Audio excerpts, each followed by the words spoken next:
Have you noticed that the more you talk, the smaller you become? And the worst part is you don't even realize it. While you go on and on, spilling your sorrows, your struggles, your weaknesses, do you know what your mind is doing? It's taking notes and believing every word. It's time you woke up to this. With every word that slips out, you're reinforcing the exact life you keep complaining about. It's time to stay quiet so you can finally move forward. And no, this video isn't about bottling things up or forbidding yourself from venting. It's about not giving your power away in every single conversation. Today, I want you to understand this. Every time you talk nonstop, make excuses, or play the victim, you're hurting yourself. And that has to stop. Today, I'm going to share 13 Stoic lessons to help you learn when to shut your mouth. Because the Stoics knew well, silence is a sign of strength. He who masters his words masters his destiny, they used to say. And if you apply what I'm bringing you today, you'll stop speaking from your wounds and start living with power, leaving the victim role behind once and for all. Ready? Let's get into it. Before we dive in, let me tell you Isabel's story. I promise you it's not your typical comeback tale. In fact, at the start, there's nothing inspiring about it. But wait for it, because the twist is going to stay with you all day. Isabel was 34 and had a special talent, talking about everything that happened to her. Everything, from fights with her partner to her grocery list, to the times when she felt like the world was collapsing on her. She had no filter. Every time something hurt, she let it out. It was as if talking about it made her think she was fixing it. And sure, at first it seemed to work. Her friends listened. Her social media blew up with posts like, "I can't take it anymore," or "Everything happens for a reason." And everyone would reply with hearts, fire emojis, and supportive comments.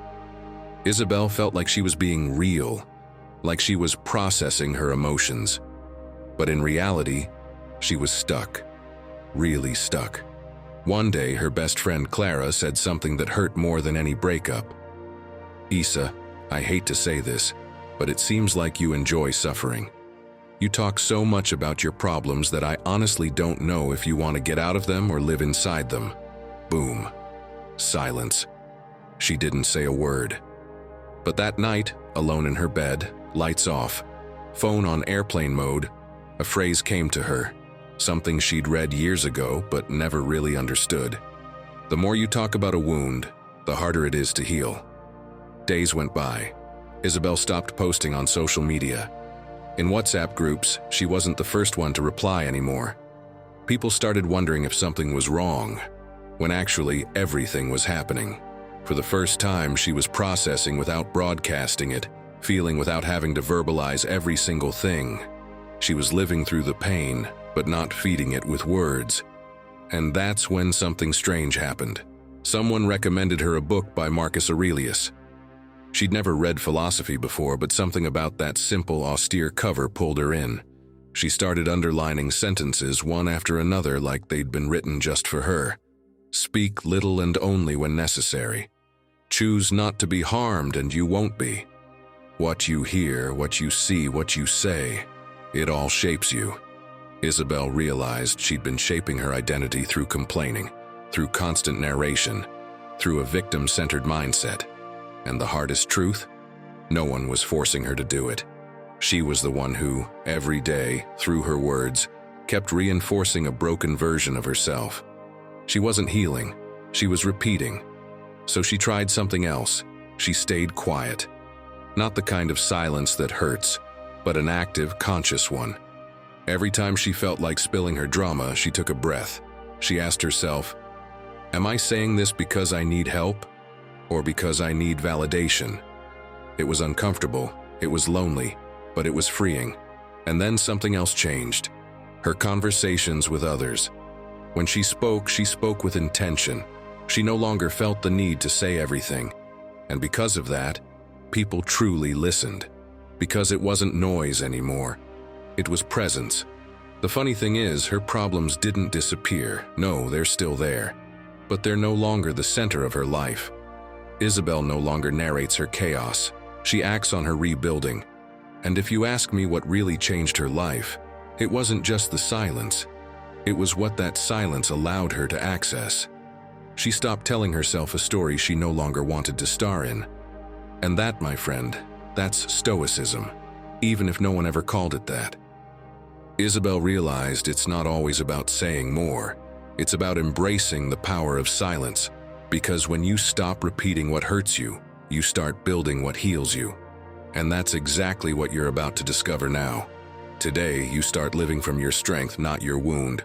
Let's begin. If you're getting value from this content, consider subscribing and becoming an exclusive member to access unique benefits. And tell us in the comments, are you ready to stop telling everyone what's going on in your life? Or just write, I am a Stoic. From today on, I will stop speaking from the wound.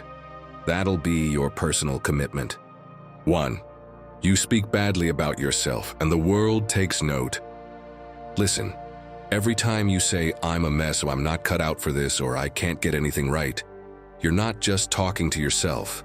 You're training the world to see you exactly like that. Your words are like a loudspeaker amplifying your identity, and the more you repeat them, the more real they become. Not because they are real, but because you're turning them into reality. Imagine you meet someone for the first time. You're having a drink, light conversation, and in the first few minutes they've already said 3 times how hopeless they are in relationships, how bad they are at making decisions, and that they never finish anything they start. Even if they're smiling as they say it, something inside you shifts. Your brain starts to believe that story, and without meaning to, you begin to treat them through that lens. That's exactly what you do to yourself every time you talk like that. You're teaching the world how to treat you. And here's the spoiler. In the process, you're also teaching yourself to treat you worse than you deserve. Let's be clear. Your words don't just describe, they define. They're like bricks. And every time you say something negative about yourself, you're building, brick by brick, the mental prison you'll feel trapped in later. The Stoics understood this over 2,000 years ago. To them, language wasn't decoration, it was a tool of power. Epictetus put it simply and directly. If people speak badly of you, and it's true, fix yourself. If it's false, laugh. But here's the real question today. What if the one speaking badly about you is you? The Stoics taught us to choose our words carefully, especially when talking about ourselves. Choosing how to speak about yourself isn't some fluffy idea. It's one of the most direct ways to shape the person you're trying to become. They didn't think it was necessary to talk a lot, but when they did speak, they did it with intention. They practiced silence as discipline, but also knew how to use words with strength. They didn't use their language to reinforce weakness. They used it to remind themselves of their path, because they knew whoever controls their speech controls their mind. And this isn't just ancient philosophy. Science has backed it up again and again. Psychologist Mark Leary once wrote, "Self-compassion can be an antidote to the cruelty we sometimes inflict on ourselves." And that cruelty often starts with the way we speak about ourselves. You don't need others to tear you down if you're already doing it with every word. And yes, it shows. In fact, a study from Stanford University found that people who describe themselves using more positive language have higher levels of resilience, mental clarity, and motivation. Not because they're better people, but because they're reprogramming themselves through language. And that is a huge advantage. My friend, the way you talk about yourself is like the rudder of a ship. It might seem like a small thing, but it's what decides your direction. If you're always saying you're broken, lost, or limited, you'll keep going in circles. But if you change the rudder, you change your course. So, how do you apply this? First, change the script. When you catch yourself saying something negative about yourself, reframe it. It's not, I'm a mess. It's, I make mistakes sometimes, but I'm learning. That sentence doesn't weaken you. It pushes you forward. Second, stop using humor as an excuse to humiliate yourself. You're not the clumsy one, or the one who never gets a date, or the forever indecisive one. That might get a laugh for a second, but inside, it wears you down. And third, speak up when someone labels you with an old version of yourself. If someone says, "You've always been like this," reply, out loud or to yourself, "That was then. I'm in a different place now." Let them hear it, and let your mind hear it too. This isn't about speaking nicely, it's about speaking consciously. Because if you don't rewrite the story you're telling, you'll stay stuck playing a role you've outgrown, and you know it. That's not the lead character you want to be. 2. Your change doesn't need an audience. Let me tell you a secret that most people seem to forget. Not everything you do has to be shared. You don't need to post a picture of every trip, or a little video of how happy you were walking out of the dentist. I know, it sounds strange in a world where everything ends up on social media. In fact, a lot of things are only done so they can be posted. But hear me out. Not everyone deserves access to your process, and not every change needs witnesses. Sometimes the best thing you can do for yourself is evolve without announcing it. Do you know why? Because when you talk too much about what you're doing, you run the risk of turning your change into a performance instead of something real. It becomes something you say to impress others, not a deep personal transformation.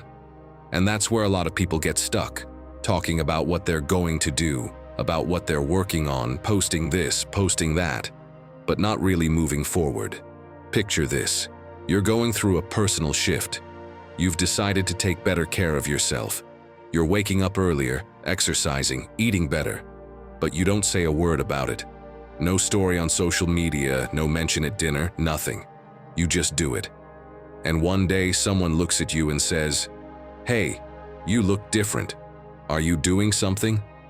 Ah, now that is a different kind of pleasure.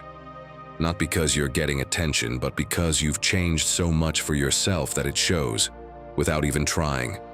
That's when you realize, real change doesn't need a megaphone. It shows, it resonates, it radiates. Silence doesn't weaken it, it strengthens it. The Stoics were firm believers in this. Epictetus summed it up in one line we should all have tattooed somewhere. Don't explain your philosophy, embody it. Don't explain your evolution, live it. Don't defend it, don't justify every step you take, just do it. Do it in peace, calmly, without looking for a pat on the back. Do it for you. The best way to prove you've changed isn't to go telling every person you pass on the street. It's to show it in your decisions, no drama, no show, just self-respect and consistency. Because real transformation is an inner decision. It doesn't need exposure, it needs commitment. Because the external distracts, but the internal transforms. If anyone embodied this principle in today's world, it was José Pepe Mujica. After spending nearly 15 years in prison, under isolation and the harshest conditions, he came out with one clear decision. No hatred, no revenge, no shouting his transformation to the world. He simply lived in a way that felt right to him, with coherence. He rejected privileges, lived in his humble farmhouse, drove his old car, and donated most of his salary. He never needed to convince anyone that he had changed. His life spoke for him. And here's what you can take from this. You don't need to post your journey to make it valid. You don't need to explain what you're healing. You don't need to narrate every step, every slip-up, every little milestone. In fact, the quieter your path, the stronger it becomes. Because silence removes distractions, and all that's left is action. And yes, it's hard at first. We want to share, we want others to see what we're achieving. But often the more you share, the more it loses its power. Sometimes when you talk about what you're building, you're losing energy that should be spent building it. So, how do you apply this to your life? Start by keeping some things just for yourself. That new habit you're building, that goal you've just started to dream about, that change you know will take time. Protect it from the noise, not out of fear, but out of respect. Sometimes, silence is the highest form of self-love. Also, learn to recognize why you want to share something. Is it out of genuine excitement, or because you're looking for validation? There's a big difference between saying, "I'm happy with what I'm doing," and laying out every detail just so someone can tell you you're doing great. The first comes from peace, the second from insecurity. And above all, get used to making progress without narrating it, to living without justifying it, because the energy you spend explaining yourself could be used to keep building. And when you build in silence, what you create stands on stronger ground. People don't need to know what you're doing. They'll see it, and you don't need them to see it to know that it's working. That's how real change is born, far from the noise and close to yourself. 3. Shut your mouth and let your actions speak. Let's be clear. Talking is easy. Anyone can say they're going to change, that they're capable of this or that this time it's for real. But when it's time to act, that's when the truth shows. Because at the end of the day, it doesn't matter what you say, it matters what you do. Your words might promise the world, but it's your actions that define who you are and give you real value. You probably know someone who's always talking about what they're going to do, what they have, what they plan. This year I'm waking up at 6 every day. Now I'm really quitting social media. I'm building my $1 million business. Blah, blah, blah. Just words. But then the alarm somehow doesn't go off. They're still glued to Instagram and that amazing business. Oh, it couldn't happen because of the economy. Ugh. Disappointment after disappointment. Maybe at first their ambition was inspiring, but when time goes by and nothing changes, when it's all the same, those words lose weight. They become noise, intention without movement, and you know it. That's worthless. You know what really makes an impact? Quiet consistency. That person who doesn't say much, but you can tell they're changing. One day you notice they're behaving differently, making new choices, showing up with a different energy. They didn't explain it. They just did it. Marcus Aurelius said it best. Do every act of your life as if it were your last. He didn't say, promise it well. He said, do it well. And that's a reminder that we're not here to impress with speeches. We're here to build with actions. The Stoics had no patience for empty words. To them, speaking without acting was a form of self-deception. Epictetus said, it is not words that make a man great, but actions. Because speech without action is smoke. And the true Stoic seeks something solid. Don't get it twisted. This isn't about staying silent out of fear. It's about not wasting your energy explaining a process you haven't even lived yet. It's about not needing to convince anyone. About keeping your plans like seeds, meant for soil, not microphones. Do you know who Greta Garbo was? At the peak of her career, the actress was adored by millions. She received thousands of fan letters every day. Her face was a symbol of glamour and talent. But one day, without warning, she stepped away from the spotlight. No press conferences, no explanations. She simply disappeared from public life. For decades, she lived quietly, far from stages and cameras. She never tried to justify her choice or feed the gossip. Her silence became her most powerful statement. And even though many tried to figure out why she left, she never broke that silence to satisfy anyone's curiosity. Over time, her legacy not only endured, it grew stronger. Her quiet exit made her even more iconic and respected. So, what can you take from this? Because here's the truth. You don't need to be a public figure to choose the path of powerful silence. Just stop announcing every step before you take it. You don't have to tell everyone you're starting at the gym. Just go. Don't say you're working on your self-esteem. Start doing it, even if no one sees. Let the change be felt before it's told. You also don't need to explain yourself every time you act differently. If you no longer react like you used to, if you're choosing more calmly, if you prefer solitude, don't explain it. Your evolution is not up for negotiation. And if you feel the urge to prove yourself, pause. Ask yourself, do I want to be admired, or do I want to feel well? Am I doing this for me or for others? Because often what really slows your growth is the obsession with proving it publicly. But real growth doesn't need applause, it needs consistency. Do it this way: work in silence, talk less, do more, share less, build more. And if someone asks why you don't talk so much anymore, just smile. Because you know your life isn't made of speeches anymore. It's made of choices. Words fade, actions remain. And when you stop talking so much and start acting, the world truly listens. without you saying a single word. 4. Change the story you tell yourself, and you'll change your life. The story you tell yourself every day, even without speaking, can be more powerful than anything that ever comes out of your mouth, because that inner voice never rests. It's there when you wake up, when you fail, when you make decisions, when you look in the mirror. And what it repeats to you day after day eventually becomes the story you believe. And the most dangerous part, the story you live. It's not what you think once in a while. It's what you repeat constantly. That automatic phrase that pops up when things go wrong.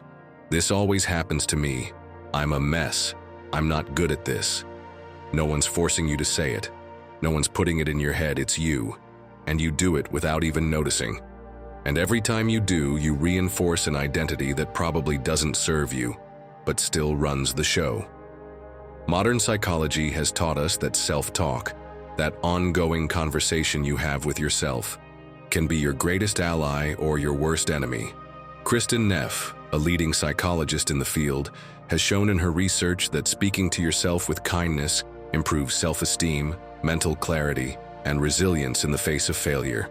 And no, it's not about cheesy motivational quotes. It's about not attacking yourself as an automatic reflex.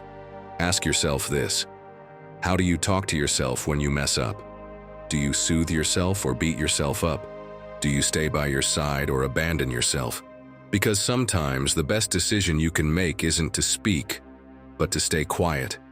Quiet that harmful thought, that phrase that jumps out just to tear you down. Not every thought that crosses your mind deserves to be spoken out loud. Not everything you think deserves to become a truth. If you know it's going to hurt you, stop it. Set a boundary. Sometimes silence is self-care, and it gives you a little window for reflection. Why did that destructive thought just pop into my head? Do I really deserve to treat myself like this? Imagine your mind is a notebook you're writing in every day. Every sentence you say to yourself gets written there. I'm not good enough. I'll probably mess this up. This is too hard for me. If that's what you keep writing, that's what you keep reading. And if that's what you read every single day, what kind of story are you building? Who would you be if you simply started writing something different? The Stoics spoke far less than we think, but when they did, it was with intention. Epictetus put it like this: it's not things that disturb people, but the judgments they make about them. And the judgments you make about yourself can crush you or lift you. Marcus Aurelius knew it well. The happiness of your life depends on the quality of your thoughts. And this, far from just being a nice phrase, is a compass, a clue about how important your thoughts are, how much it matters what you say to yourself. Because when you start questioning the beliefs that limit you and begin speaking to yourself the way you'd speak to someone you love, something shifts. It's not magic, it's awareness, it's self-respect, and it's practice. Start by identifying those phrases you repeat without thinking. Don't let them slide. Respond to them. Correct them. Replace them. You don't have to say anything out loud. No big speeches. Just you, with yourself. Like slowly shifting the tracks of a train. No one else notices, but you know it's heading to a new destination. You can change "I can't handle this" to "I'm still learning." You can swap "I always fail" for "I'm getting better each time." And even if that feels small, it rewrites the story. Do it like a Stoic. No drama, no noise, just steady effort. And if someone asks why you don't complain as much anymore, why you seem more grounded, more calm, just smile. That's a sign you're on the right track. You don't have to explain it. It shows. Because yes, what you repeat on the inside becomes what you project on the outside. And if you change the story you tell yourself, you change the person you're allowing yourself to become. 5. Understand the power of every word. Once upon a time, a group of frogs was happily hopping through the forest. 2 of them fell into a deep pit. The others gathered around and, seeing how deep it was, started shouting, "Don't even try! You'll never make it! It's too high! You'll wear yourselves out and end up hurt!" One of the frogs, hearing this, gave up. Exhausted, she stopped trying and died. But the other one kept going. And every time she heard, "You won't make it," she pushed harder, jumped from a different angle, found another foothold. She leapt again and again with more force each time, until she finally got out. Shocked, the others asked how she managed to do it when it seemed impossible. She explained that she was deaf and thought they were cheering her on. That story holds a powerful truth. The words we hear, and even more the words we say to ourselves, can either save us or destroy us. For one frog, those words were fuel. For the other, they were a fatal break. Epictetus made the role of language in our inner lives crystal clear. First learn the meaning of what you say, and then speak. Ah yes, what a powerful lesson, right? Don't use your words as noise, use them as direction. Because every time you open your mouth, you're drawing a map to somewhere. The question is, does that somewhere lift you up or drag you down? The Stoics practiced the precise use of language, not because they were afraid to mess up, but because they respected the impact of their words. They knew that speaking without awareness is like shooting arrows without aiming. You might hurt yourself, hurt others, or just waste your energy. For them, words were action. There was no gap between what they said and what they did. That consistency was their shield. Today, we're surrounded by words. We throw them around without thinking. We repeat them out of habit and often without meaning to. We poison the air we breathe. Phrases like, "This is a disaster," "I'm no good at this," "The world is a mess," they're not harmless. Every word creates a vibration, an emotional state, a direction. And when you repeat them over and over, even as a joke, they start to leave a mark.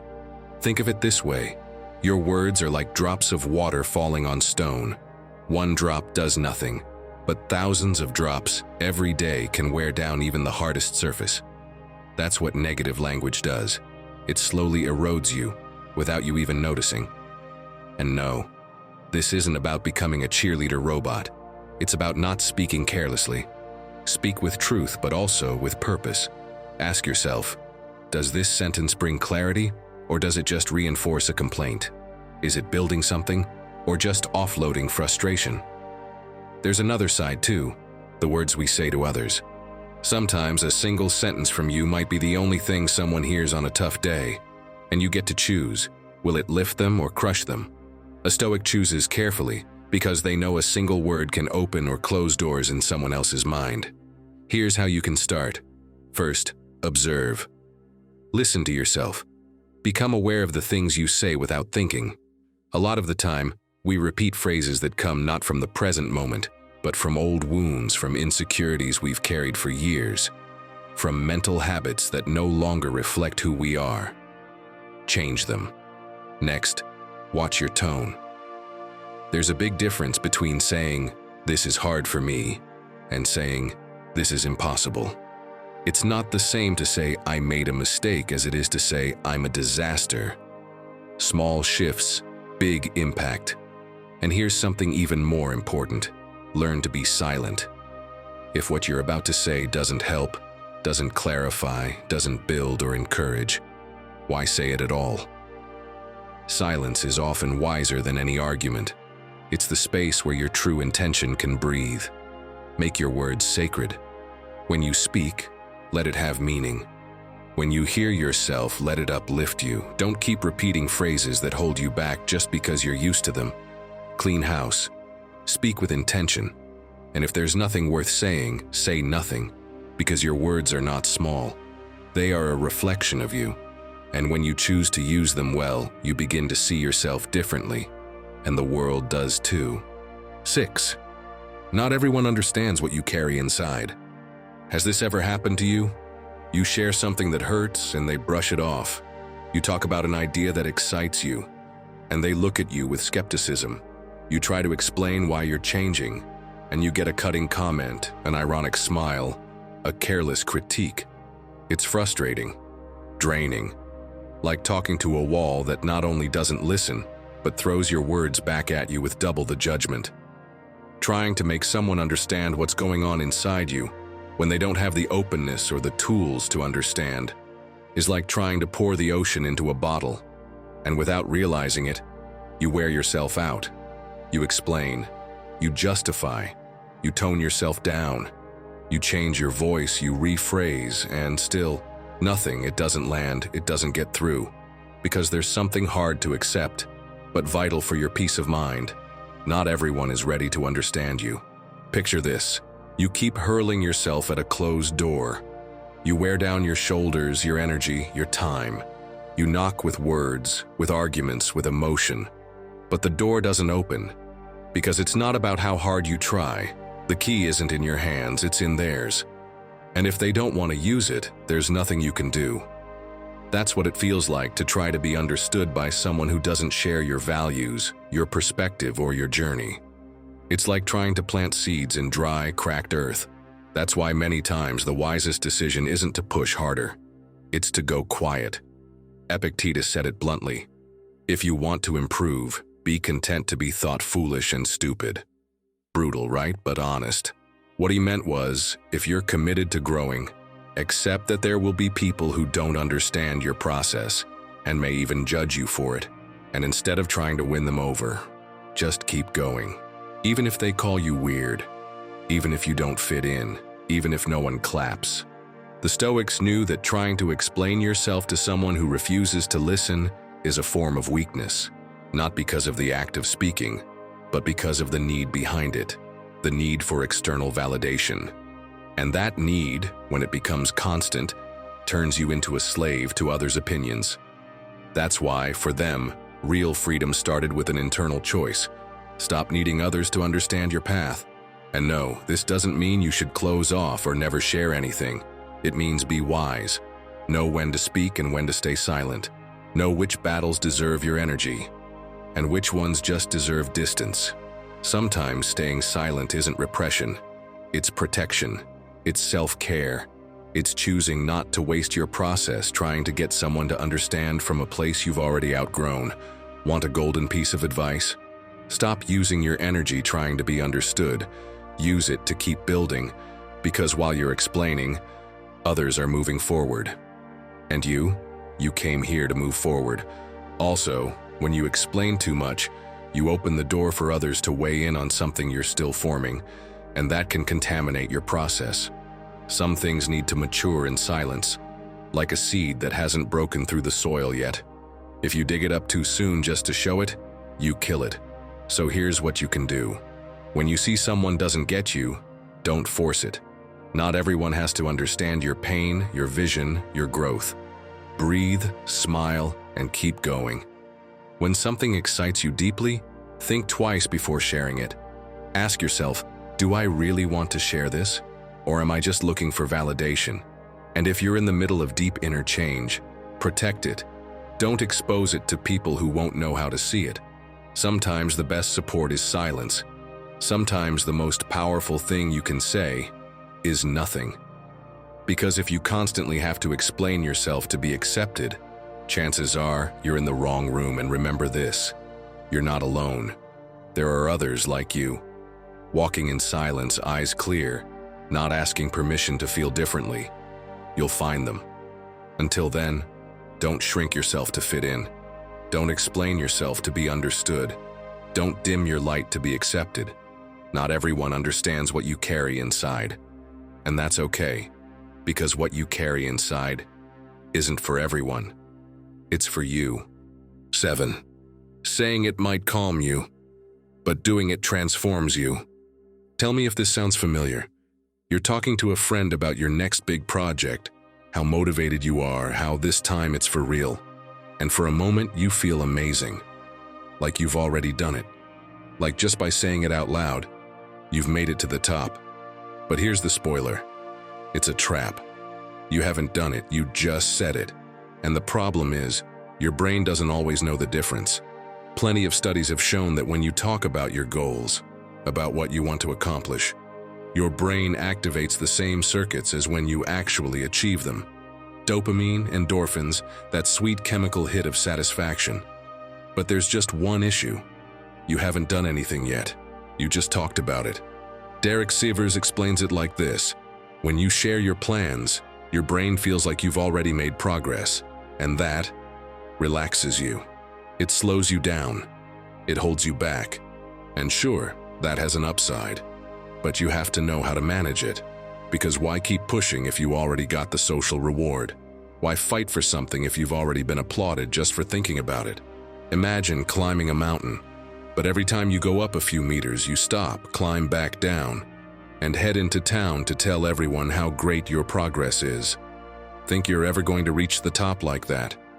The truth is, we don't always need more motivation. Sometimes we need less talk. The Stoics knew this well. They didn't define themselves by what they said they would do, but by what they did when no one was watching. For them, virtue wasn't something you shouted. It was something you lived. Marcus Aurelius didn't go around saying, "I'm going to be a great emperor."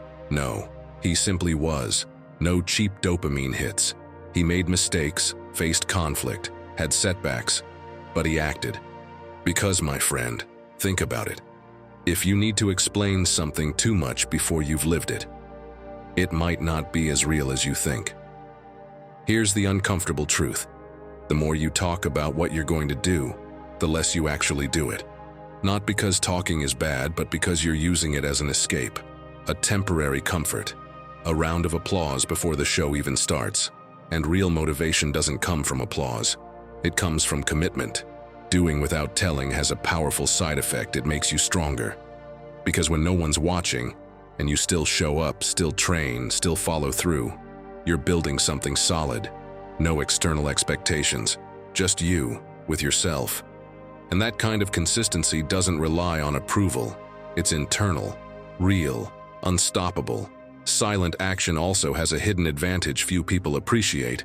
It saves your energy. You don't have to convince anyone. You don't have to justify anything. You don't have to respond. You just do. While others are debating, you're progressing. While others are posting about it, you're practicing it. Want some real advice? Next time you've got a plan, don't say a word. Write it down, do it. And when it's in motion, when it has roots, then, if you want, share it. But don't shout it when it's just a seed. Because if you speak too much before acting, your idea can wither before it even sprouts. And don't get me wrong, talking isn't the enemy. Talking can be helpful, even healing. But if you're speaking more than you're doing, you're building an imaginary version of yourself that doesn't match the real one. And that gap will hurt. So what can you do? Don't give motivational speeches when you haven't even crossed the starting line. Don't post epic quotes when you haven't taken the first step. Don't tell the world what you're going to change, and let everything else speak for itself. Do more, say less.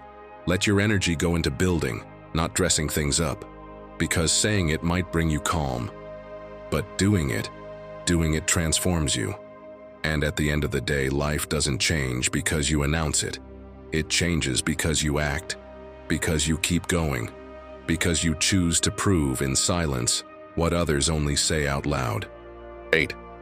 Do you know why we have 2 ears and 1 mouth? Epictetus left us with one of those phrases that almost sounds like something out of a children's book, until you realize what it really means. Nature gave us 2 ears and only 1 mouth to teach us that we should listen more and talk less. Wow, that's pure philosophy, my friend. And sure, it might sound like something your grandma would say, but it's not. It's a power strategy, a path to wisdom, a tool for real impact. Because real listening gives you a kind of power most people overlook. It helps you understand what others don't, see what others miss, and choose your words, your decisions, and your battles more wisely. Now let's bring it into real life. You probably know someone like this. You're sharing something important, a thought, a worry, a joy, and before you even finish, they're already jumping in with, "Yeah, something worse happened to me," or "That's nothing, one time I..." It's exhausting.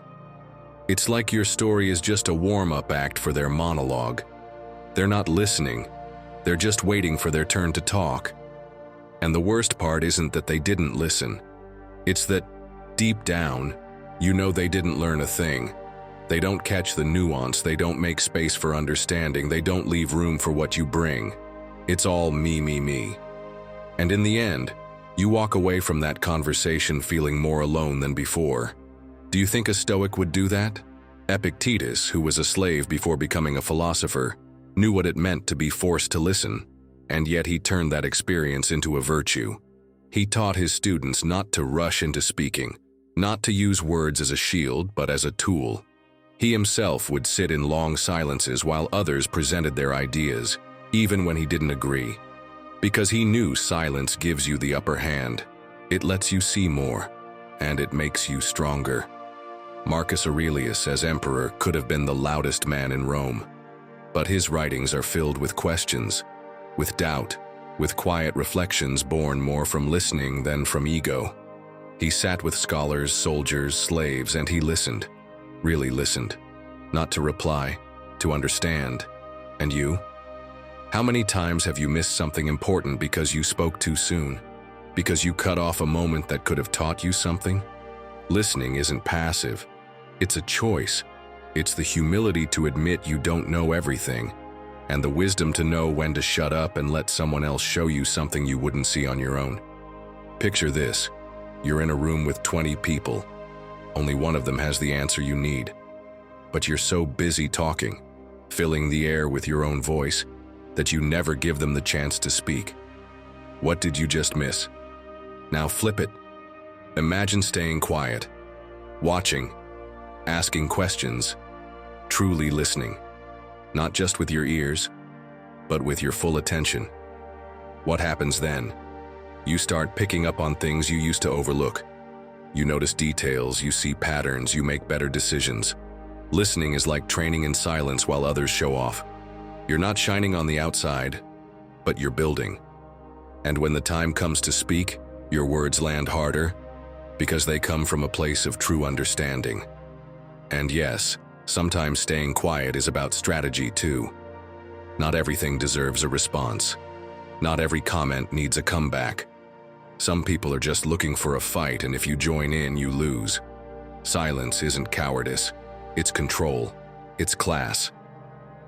So what can you do with all this? In your next conversation, listen just a little more than you talk. Don't interrupt.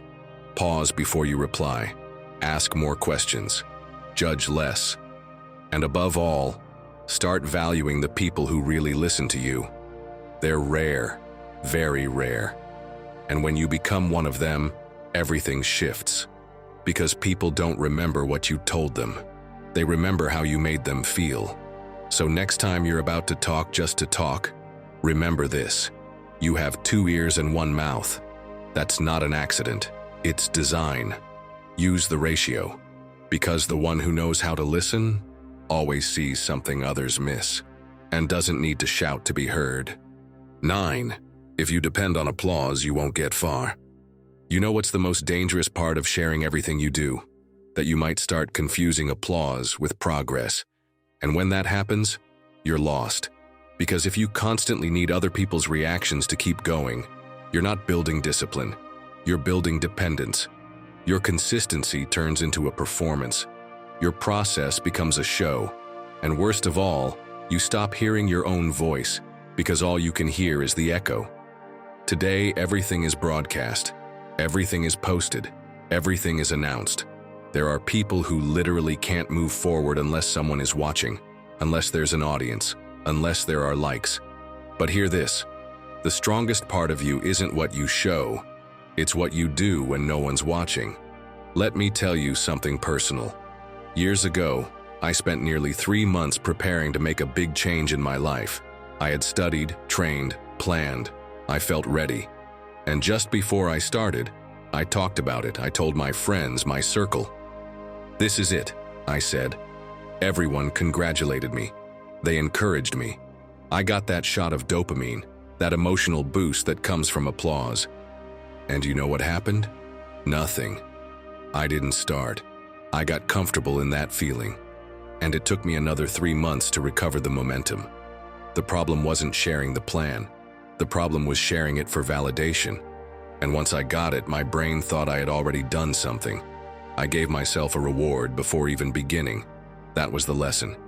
If you rely on external recognition, you'll stall the moment it disappears.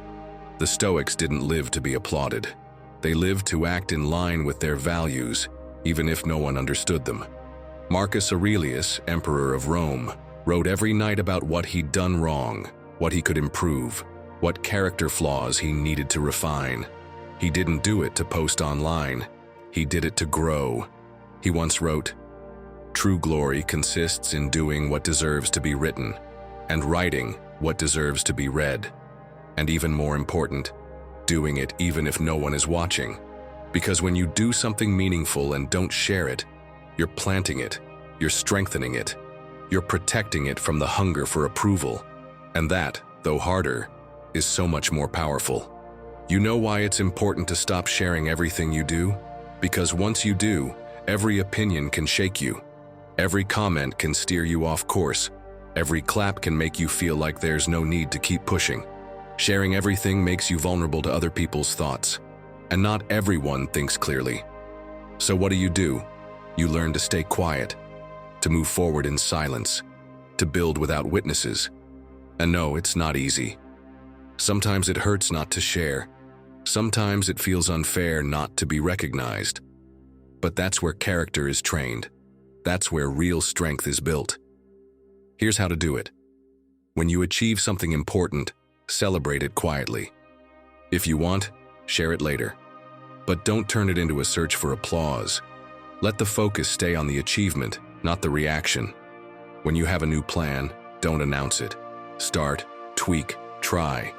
And if you ever decide to talk about it, let it be because it's already taken root. And when you feel the urge to do something just to impress, pause. Ask yourself, is this for me or for them? Most of the truly transformative things you'll do in life will happen with no audience. And that's okay, because you're not here to be applauded. You're here to evolve, to become the best version of yourself, even if no one notices. So drop the noise, drop the ego, drop the constant need to share, and focus on the act, on the movement, on what remains after the camera turns off and the room is empty. Because if you can keep going in silence, then you're the real deal. And stay with me, because what's coming next isn't just philosophy, it's pure transformation. These last lessons are the ones that can truly shift you from the inside out. Let's go all in. 10. Not everyone deserves your trust. Not everything that shines is gold, and not every smile is sincere. Trust is one of the most powerful gifts you can offer, but also one of the hardest to reclaim once it's broken. Because when you trust someone, you open a door. And if the person who walks through it doesn't know how to take care of what they find, they'll leave you worse than they found you. And yes, I know. You're the kind of person who gives with your whole heart. You believe that if you come with truth, others will do the same. But reality has its way of hitting hard. Not everyone deserves to know what you think. Not everyone deserves to hear how you feel. And most of all, not everyone deserves the key to your most vulnerable self. Nature understands this perfectly. Take bamboo, for example. It can spend 5 whole years underground without showing a single sprout. What's it doing all that time? Building deep, invisible, solid roots.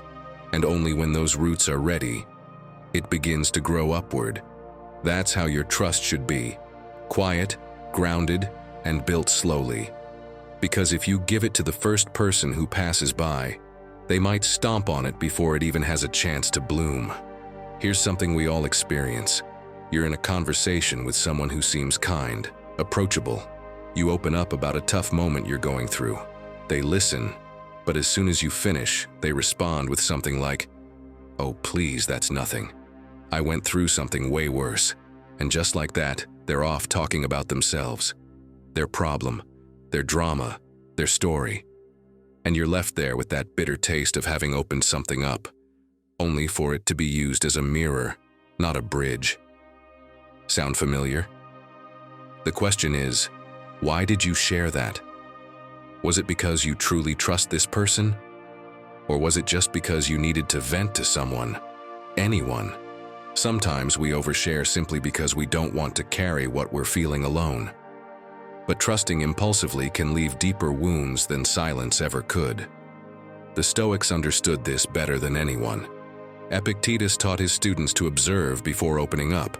to let time reveal whether someone has the virtues of discretion, respect, and wisdom, not because they were cold, but because they knew some truths are only meant for those who deserve them. Seneca said it clearly, "It is safer to avoid trusting than to regret having trusted." That's not paranoia. That's emotional intelligence. That's protecting your peace. This isn't about shutting yourself off. It's about being selective, about building relationships with roots, not with appearances, about speaking less and observing more. Because more often than not, the person who listens most carefully is the one who knows best who to trust. Here's a truth to remember. Not everything you go through needs to be told, and not everything you feel needs to be explained. Sometimes staying quiet isn't hiding. It's self-respect. It's not giving your story to someone who won't know how to hold it. So what should you do? First, listen. When you meet someone, pay attention to how they handle other people's stories. If someone constantly talks badly about others with you, odds are they'll talk badly about you with others. That's your first clue. Second, test small. Before you share something big, start with something simple. See how they handle it. Do they respect it? Do they keep it? Do they hold space or use it against you? And most importantly, stop sharing out of impulse. Ask yourself, am I sharing this because I trust, or because I just need to let it out? If it's the second, better to write it down. Breathe, wait. Not everything needs to be spoken out loud. Trust, yes, but trust like the bamboo, in silence, inwardly, building depth, and only when you're sure, let it grow outward. Because not everyone deserves your trust, but you deserve to be surrounded by people who honor it. And now, we're stepping into more than just suggestions. What comes next is a challenge. These final lessons, they're the ones that can shake something awake inside you. Get ready, because what's coming isn't for just anyone. 11. Some battles are only won in silence. Not everything needs to be shared. There are moments in life when the wisest thing you can do is to stay silent. And not out of fear, not out of weakness, out of strategy, out of respect for yourself. Because there are decisions that, if exposed too early, lose their strength. There are processes that need protection, not justification. There are battles that can only be won when no one is watching. You know why? Because some transformations lose their power when they're interrupted by explanations. When you share everything, you also open the door for others to question it. And if what you're doing is still fragile, it starts to wobble. Picture this. You're walking away from a place you no longer belong. Maybe a relationship, a job, a version of yourself. You're clear, you're ready. But just as you take the first step, you tell everyone, and the responses come fast. Are you sure? That sounds risky. I wouldn't do it like that. And suddenly, what was clarity turns into doubt. What was momentum becomes hesitation. Because yes, external noise can drown out your inner voice. Nature gets it. The eagle doesn't announce its flight. It builds its nest in the highest places in silence. And when it flies, it just flies. No audience, no warning. That's how we should act more often, without exposing what's still taking shape. And if it helps, I'll share something personal.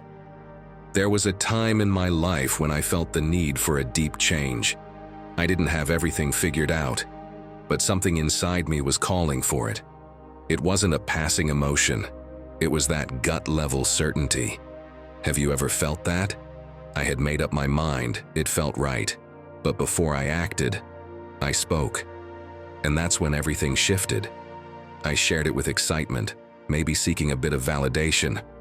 But what I got in return was fear, opinions filled with doubt. What if it doesn't work? What if you regret it? Isn't that a bit much? And just like that, I caught their fear like a virus. Has that happened to you? You were sure, until you listened too much. And suddenly you're not sure if it's your voice or theirs that's guiding you. That was the day I learned. Some battles are only won in silence. Some decisions aren't meant to be discussed. They're meant to be executed. Not everything you feel needs to become words.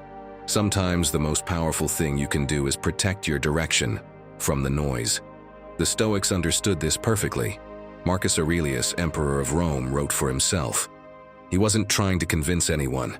He recorded his errors, his progress, his thoughts, in private. He didn't do it for others. He did it to stay grounded on the inside. His words say it all. The best revenge is not to be like your enemy. You don't need to prove you're right. You need to act in line with your truth, even if no one gets it. Epictetus, on the other hand, taught that you should act first, and only if necessary speak. Because when you do it the other way around, the ego gets ahead of the purpose. So what do you do with all this? First, examine what decisions you're sharing out of habit, out of impulse, or out of insecurity. Do you really need to say them out loud, or do you just need to hold them a little longer in silence? Second, protect yourself. Not everything you're building is ready for public opinion. Some truths grow stronger when you don't interrupt them with explanations. And third, make silence your ally. Don't isolate yourself, but choose wisely who you open up to. Sometimes it's enough that you know, and that's it. Because yes, some battles are won without witnesses. In your mind, in your consistency, in your ability to stay quiet about what you're creating until it has roots. And if you do it right, the day will come when you won't need to say a word. Who you've become will speak for itself. 12. The noise of the world is exhausting. We live surrounded by noise, external noise, notifications, opinions, interruptions, but also internal noise, doubts, comparisons, the pressure to explain everything, to validate everything. Do you know how exhausting that is? Feeling like you have to explain every step you take, justify every decision, announce every change so it seems real, living with the volume turned all the way up, just to feel like you're moving forward. The problem is, noise can look like action, but most of the time it's just distraction. And there comes a point when your soul runs out of battery, because talking, posting, explaining, sharing, all of that drains you too. Sometimes, the healthiest thing you can do isn't to speak louder, it's to turn down the noise. Has it happened to you? You're trying to change something in your life, maybe a relationship, your health, your mindset, and instead of focusing, you catch yourself telling everyone about it. Every tiny step has to be shared. Every day has to be validated, as if the process isn't real unless someone's watching. But change doesn't need applause, it needs direction. Epictetus said it best: don't explain your philosophy, live it. And this is one of those lines that, if you actually apply it, will change your life. Because the more you talk, the less you do. The more you explain, the less you move forward. The noise becomes the main character. And you? You turn into a spectator of your own transformation. There's a simple story that captures this perfectly. A monk lived at the top of a mountain. Every day, he would walk down to the village in silence to get water. He never spoke about what he was doing. One day, a young man asked him why he was so quiet, why he didn't teach what he knew. The monk replied, "If I need to speak for it to be seen, then I don't know it well enough yet." And he kept walking. Sometimes noise only shows up when there's insecurity. If you're sure, you don't need to announce it. If you're at peace, you don't need to justify yourself. If you're focused, you don't need to share everything. So what can you do? First, identify your noise. What are you saying just to feel better? What are you sharing out of impulse? Learn to tell the difference between real communication and emotional noise. Second, lower the volume. Mute the people who only speak without adding value. Step away from conversations that pull you away from yourself. Not everything deserves a response. Not everything needs correcting. Sometimes the energy you spend talking is exactly the energy you're missing to take action. Third, enjoy your process in private. Not to hide it, but to protect it. Make silence your sacred space. A place where your change doesn't depend on likes or comments or approval. And yes, it's hard at first, because we're used to narrating every step, as if life were a live stream. But after a while, you feel peace, you feel focus, you feel clarity. Noise wears you down too, and when you learn to live with less of it, you realize that what truly matters doesn't need volume, it only needs direction. And now, here we are. The final point, the last lesson, the one that gives meaning to everything that came before. Get ready. 13. If you do it for yourself, you don't need to say it. Think back. The times you truly changed, did you announce them or did you just do them? Chances are the ones that really marked a before and after were the ones you simply carried out. No explanations, no heads up, no need to tell anyone. You just acted. And that's when everything shifted. Because when something is born from within, it doesn't need approval. It just needs to be lived. There's a fine line between sharing what you're going through and saying it out loud just to be validated. And if you don't recognize that line, it can quietly rob you of the power you carry inside. Let me tell you something that changed me. One day, someone close to me asked why I wasn't sharing anything lately, why I was so turned inward. And I answered truthfully, because this time, I want the change to be mine, just mine. And it was freeing, because I didn't have to convince anyone. I didn't have to prove anything. I just had to keep my word to myself. That day, I understood. When you do it for yourself, there's no need to say it. Because you feel it, you hold it, you live it, and that's enough. Seneca wrote, "The reward for a good action is having done it, not having talked about it, not getting applause for it, but knowing, just you with yourself, that you took the step." Think about it. If your change depends on someone else recognizing it, is it really yours? Or are you renting it out to public opinion? When something comes from a deep place, you don't rush to show it off. You don't need to hang it on a wall or repeat it 20 times. It's enough to live it, and that's the truest form of freedom you'll ever find. So, what can you do? First, change in silence. Not because you're hiding, but because you're committed. Let your motivation come from being aligned with yourself, not from being seen. Second, let time speak for you. What you're building now will show itself later. Words can lie, actions never do. And third, remember, you're not here to impress anyone. You're here to evolve. If someone notices, great. And if they don't, that's fine too. Because if you're doing it for you, that's enough. This is the close, the final lesson. And maybe the most important of all. You don't need to announce it. You don't need to defend it. You just need to live it. Because when you truly do it for yourself, you don't have to say a word. It shows.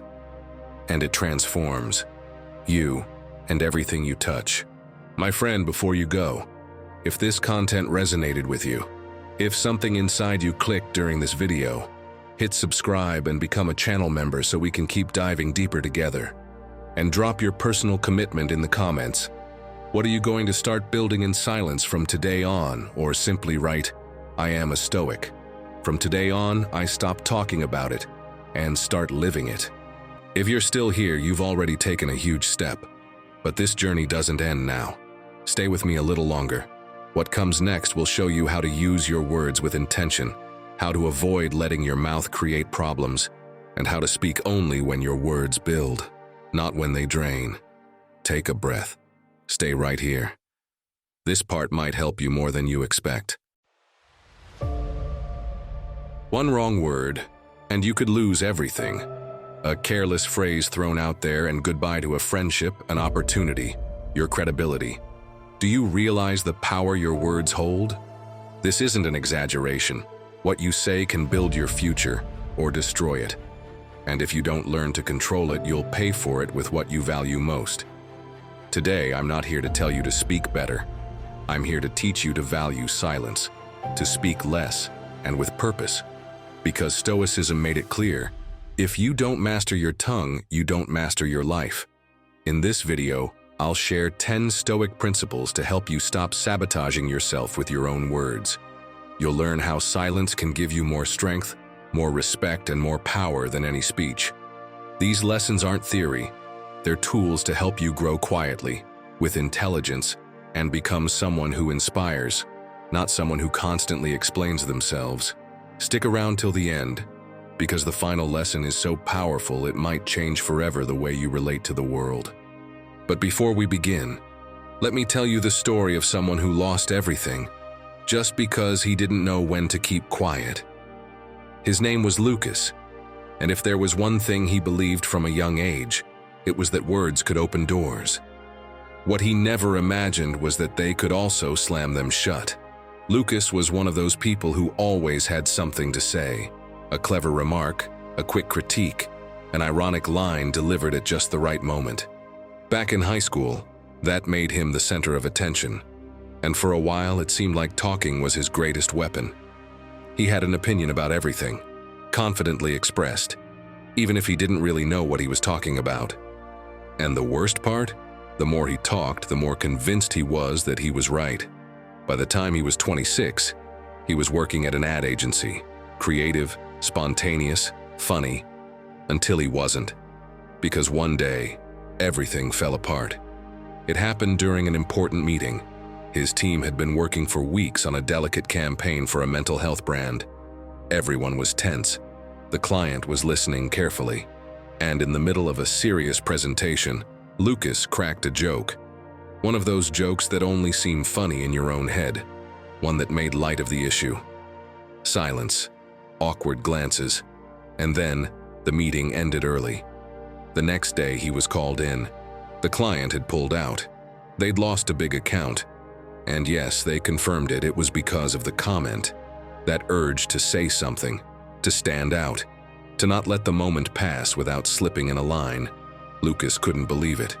It had been just a joke, a 3-second phrase, but it had undone a month of work and shattered the client's trust. And the worst part was that no one on the team defended him. On the contrary, they looked at him like the guy who ruins everything he touches. That night, for the first time in a long while, Lucas was silent. No music, no TV, no notifications, just the noise in his own head. He sat on the floor of his living room, still in his office clothes, no energy even to take off his shoes. He felt this strange emptiness, like something had broken, but he couldn't quite tell what. It wasn't just about work. It was that, for the first time, he realized his way of being was costing him everything. He didn't know who to trust. No one from the team had messaged him. Not a single call, not a single defense. Just a dry message from his boss asking him to reflect. And then came that feeling in his chest. That kind of pain you can't name. Maybe anger, maybe fear, maybe just loneliness. He looked in the hallway mirror and didn't recognize the guy staring back. For a moment, he felt like no one believed in him anymore. That one phrase had turned him into the problem, the one who gets in the way, the one who doesn't belong. And he thought about quitting, seriously, walking away, disappearing for a while. Because when you feel broken inside, the last thing you want is to show your face. That's when, without really knowing why, he opened a book his sister had left on the living room table days earlier. Meditations by Marcus Aurelius. He wasn't expecting to find anything helpful. He just wanted to kill time. But one sentence hit him like a slap in the face. Think before you speak. Many times, silence is the best answer. He read it again and again, because this wasn't theory, it was a wake-up call. He felt like Marcus was speaking to him directly, like someone 2,000 years ago had already figured out what he still hadn't learned. That was the first step. He started reading more. Understanding that silence isn't weakness, it's control. That staying quiet doesn't mean you're losing. That talking just to talk is a form of weakness. And that, as Seneca said, those who talk too much lack self-control. Lucas started practicing, listening more, holding back his opinions when they weren't needed, spotting that impulse to speak just to fill the silence, and letting it go. Slowly, everything around him began to shift.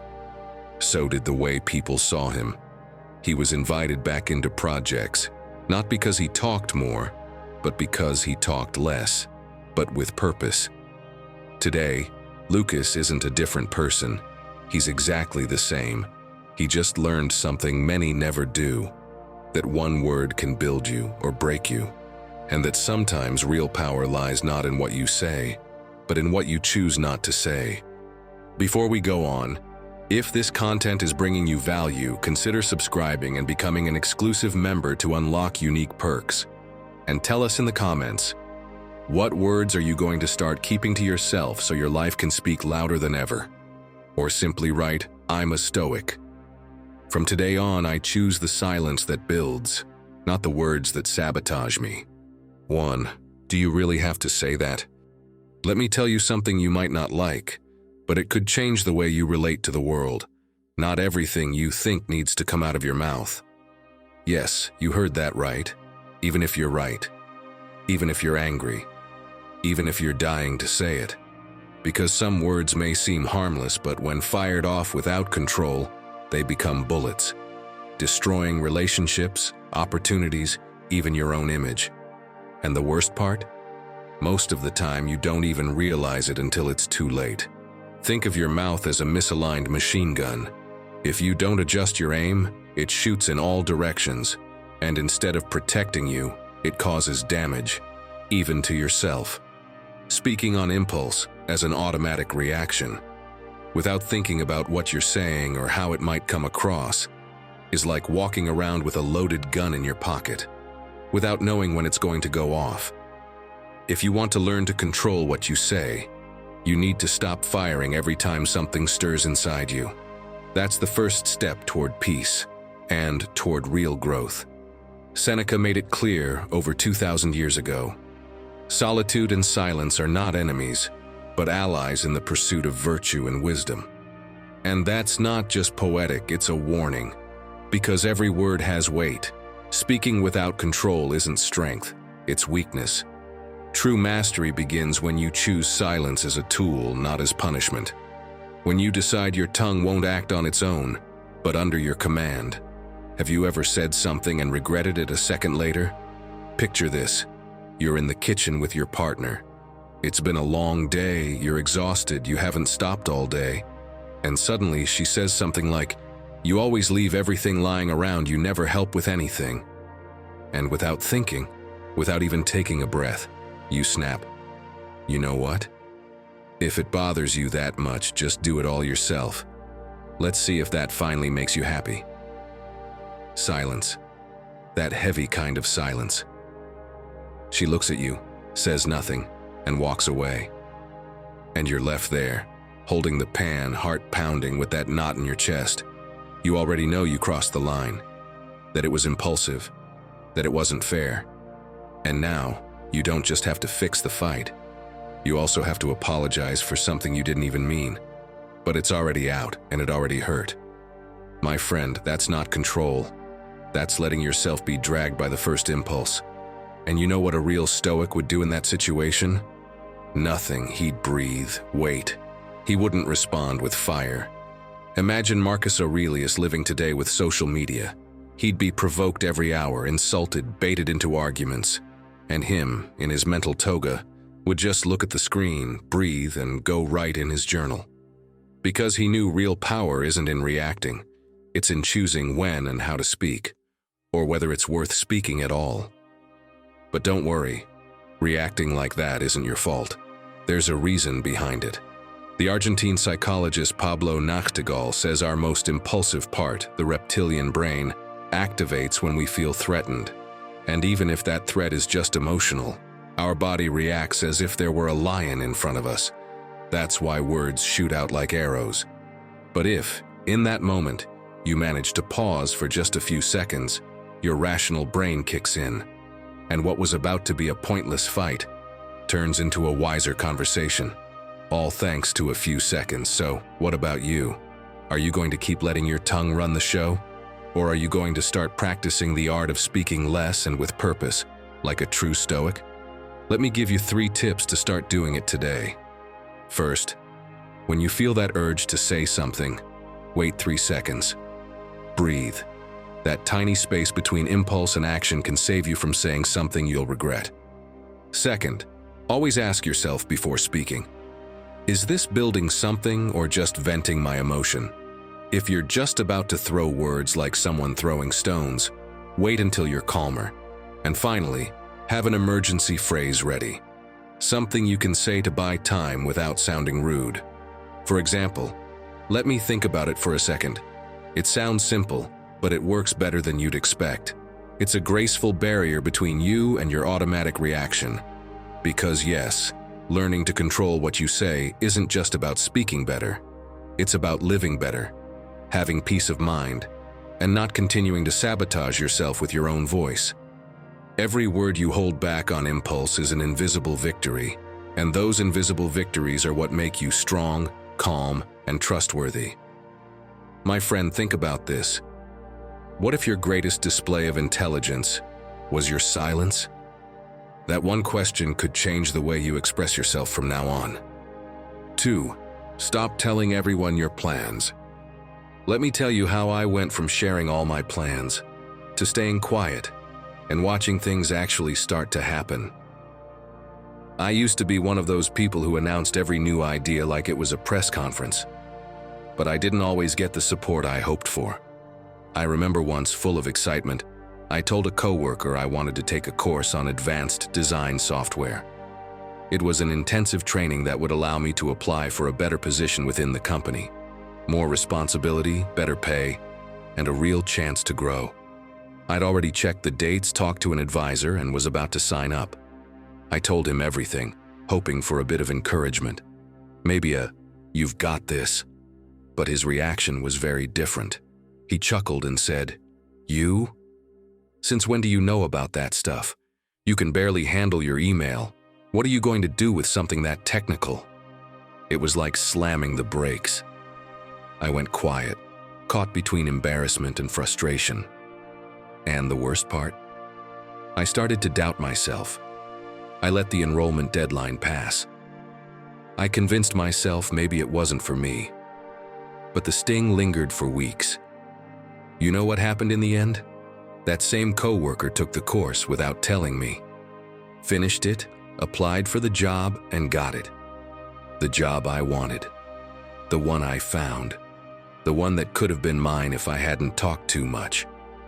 And if I had read this quote from Marcus Aurelius in time, I probably wouldn't have abandoned my own idea. The accomplishment is in the doing, not in the showing off. You know what that means? That while you're out talking about your plans, someone else is quietly taking the first step.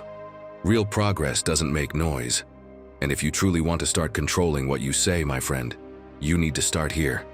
Stop wasting words on what you haven't done yet. Because when you learn to keep your goals to yourself, you're also learning to protect your energy, your focus, and your peace. No, I'm not telling you to live in total secrecy. But there's a big difference between sharing and showing off. Between expressing an intention and making it your entire identity. Because every time you talk about something before doing it, your brain thinks you've already made progress. It gives you a fake sense of reward. And then, when it's time to take action, you've lost your drive, no urgency, no hunger, just a pile of excuses for why you haven't started yet. Think about it. You probably know someone who says every Monday they're starting the gym, tells everyone, even posts about it, and says the same thing 5 Mondays in a row, without leaving the couch. Or that person who's been about to launch a business for years, but it's always coming soon. Lots of talk, zero action. Entrepreneur and author Derek Sivers is a clear example of this. He always says that when you share your goals before achieving them, you trigger a premature reward circuit in your brain. It's like getting credit for something you haven't actually done. That's why, many times, the more you talk about what you're going to do, the less drive you have to do it. Because you already got your dose of approval. And the worst part? You've accomplished nothing. So do you want to change this? Try this. Write your goals in a private notebook, a space that's just for you. Read them when you need to remind yourself why you started. No, the world doesn't need to see them. What matters is that you don't forget them. Another thing that works is telling your goals only to people who will help you or hold you accountable. Someone who won't just applaud, but will look you in the eyes and ask, are you doing it or are you just talking about it? That, trust me, is worth more than 10 empty compliments. And if you want to start changing your language, change phrases like, I'm going to do this to, I'm already working on it. Because if you haven't started, better to keep it to yourself. Speak when you have results, not when you just have intentions. My friend, think of a rocket. While it's being prepared, everything happens in silence, calculations, adjustments, tests. No one sees it, no one cheers. But when it's ready and it launches, everyone hears it. That's how your plans should be, quiet in their construction, thunderous in their results. Because when you work in silence, no one can stop you. But when you talk too much, anyone can beat you to it, or sabotage you. Now tell me, have you ever shared a plan with excitement, and someone betrayed you, discouraged you, or just shut it down before you could even start? Share it in the comments. Your experience might help someone else protect their path. 3. Those who listen understand more. I'm sure it's happened to you. You're talking to someone about something that really matters to you. Maybe it's a personal problem, a tough decision, something that's been on your mind all day. And while you're explaining it, you notice the other person nodding, but their eyes are already scanning for their turn to speak.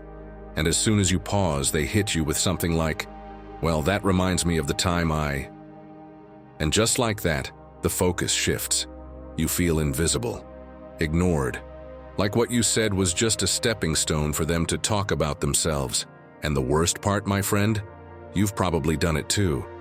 Because we're so used to speaking, we've forgotten how to listen. And here's the ironic part. Listening more actually makes you seem wiser, more empathetic, and yes, even more interesting. Today we live in a time when everyone has something to say.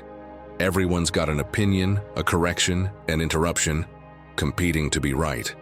But hardly anyone listens. And that, ironically, gives you a massive advantage. If you learn to truly listen, to look people in the eye, to pay attention without thinking about your reply, you become different. You become someone people seek out. Because today, more than ever, listening is a superpower. And if you really want to start controlling what you say, if you truly want to stop sabotaging yourself with your words, you have to begin by speaking less, to listen better. Eloy Lopez, a Spanish leadership coach, sums it up like this. When someone feels heard, they respect you more. Not because of what you said, but because of how you made them feel. He says that in his coaching sessions, people don't remember his advice, but they remember how he looked at them, how he listened without judgment, without interrupting. That's what sticks. And I'll bet you anything, my friend, you probably remember a teacher from school with a lot of respect, but if you really try, you couldn't repeat 3 sentences they taught you. So why do you remember them? Because they listened to you. Because they made you feel seen, important.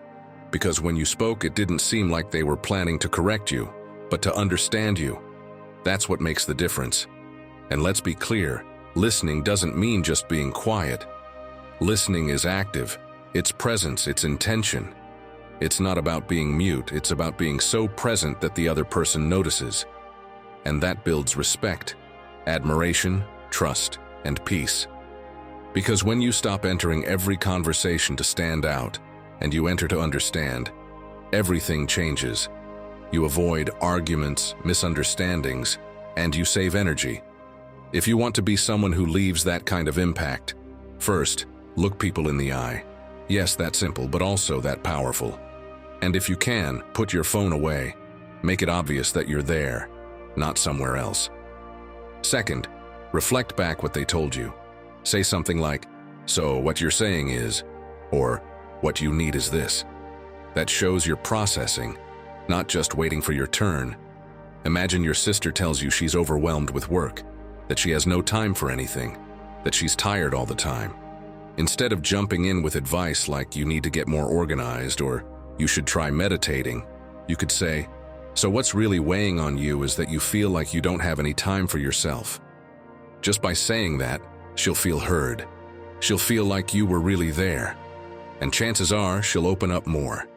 Because when someone feels understood, their guard comes down. And that, these days, is a gift almost no one gives. And third, pause before you respond. Sometimes the other person just needed to say it out loud. They weren't looking for advice. They just needed to feel heard. Because so often when you're quiet and truly listen, you understand more. And when you understand more, you speak with more clarity. And when you speak with more clarity, your words carry more weight. Remember what Epictetus said, "We have 2 ears and 1 mouth so we can listen more and speak less." That wasn't just a catchy line, it was a practical guide. Because those who speak constantly don't learn. They don't pick up on nuance. They don't grow. The wise one, on the other hand, watches, listens. And when they finally speak, they do it with weight, with precision, with impact. 4. Don't speak when you're burning inside. Picture a huge barrel of gasoline. It's full, sealed, pressure building inside. And right next to it, someone lights a spark. Not with bad intentions, maybe they don't even realize it. But the fuse is there. The heat rises. And if no one does anything, it explodes. Dangerous, right? Now, replace that barrel with your body. And the gasoline? It's everything you're holding in when you're frustrated, exhausted, or about to lose it. The rage that's been building. The tension from your day, the disappointment, the fear. Now imagine someone says something that rubs you the wrong way, even if it's not that serious. What do? Are you going to spark the explosion with your words? Because if you do, there's no doubt. It all blows up. And there's no going back. Seneca explained it with an image so powerful it feels like it was written for this exact moment. Anger is an acid that can do more harm to the vessel in which it is stored than to anything on which it is poured. And he was right. Because when you speak from emotion, your words don't come from reason. They come from pain. And sure, maybe you win the argument, but you lose the relationship, or your credibility, or your peace.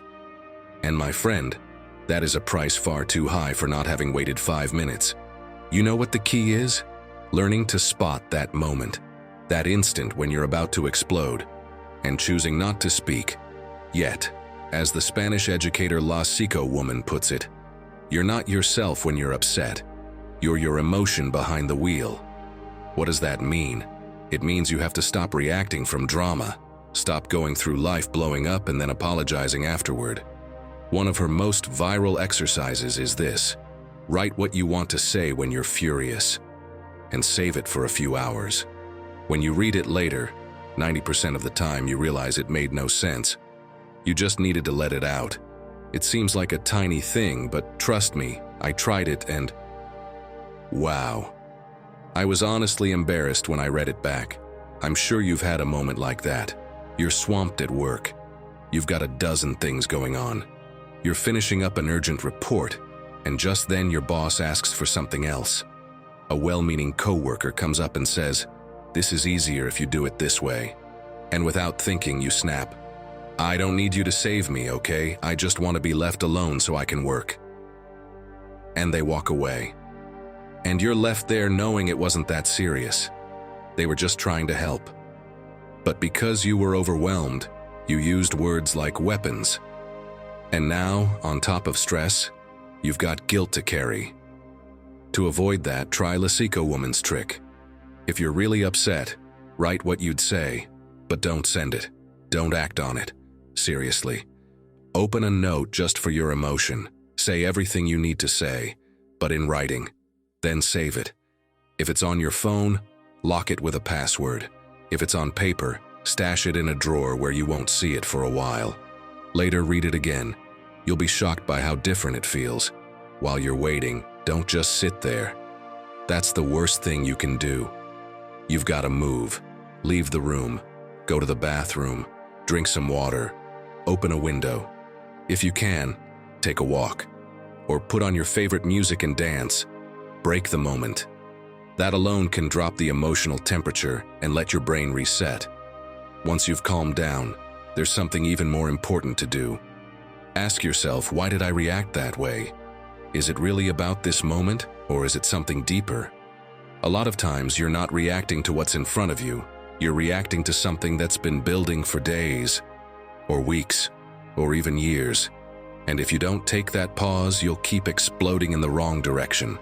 Remember this: controlling your words when you're calm is easy, but learning to stay silent when you're on fire inside, that's emotional mastery.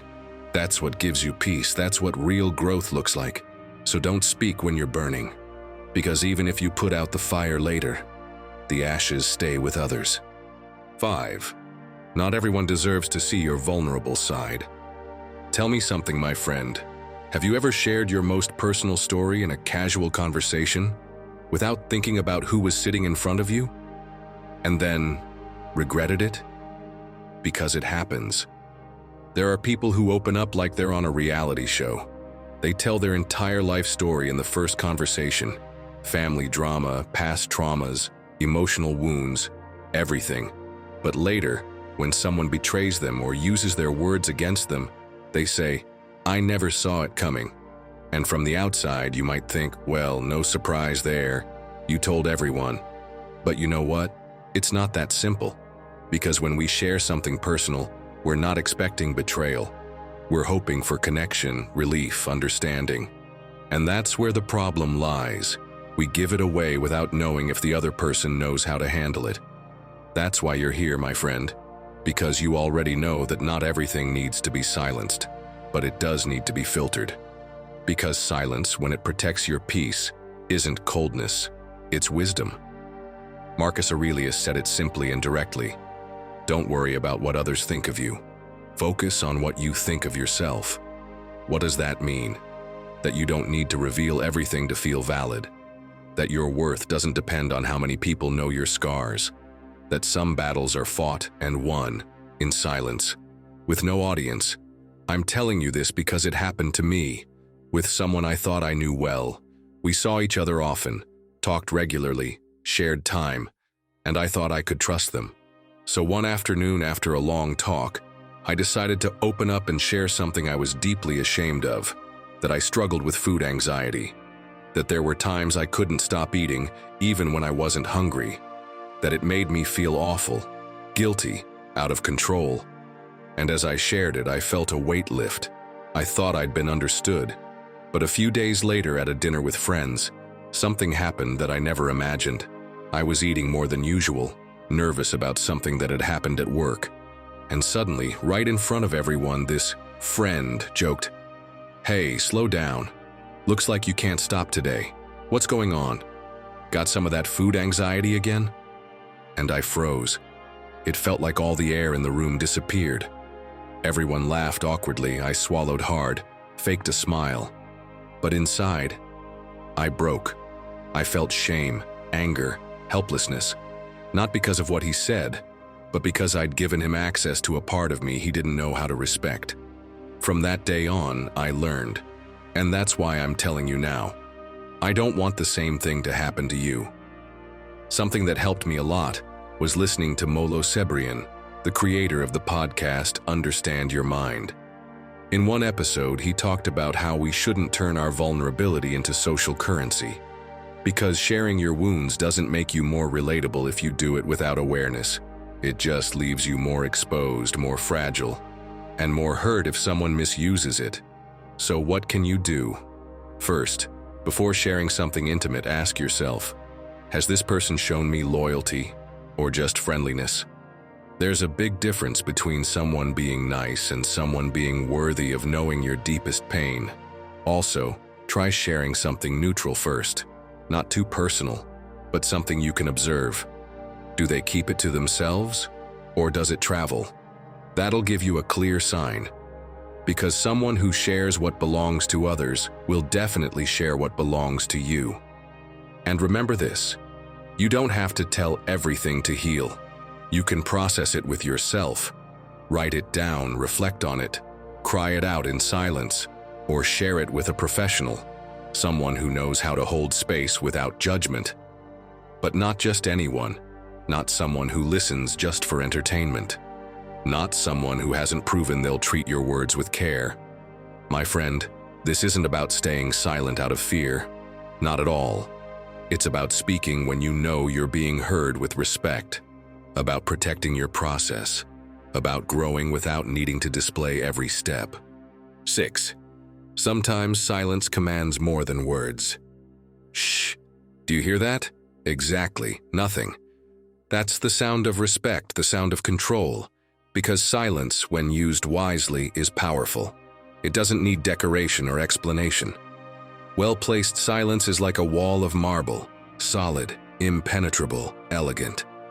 Meanwhile, the one who talks nonstop, without thinking, without pause, is like a paper wall.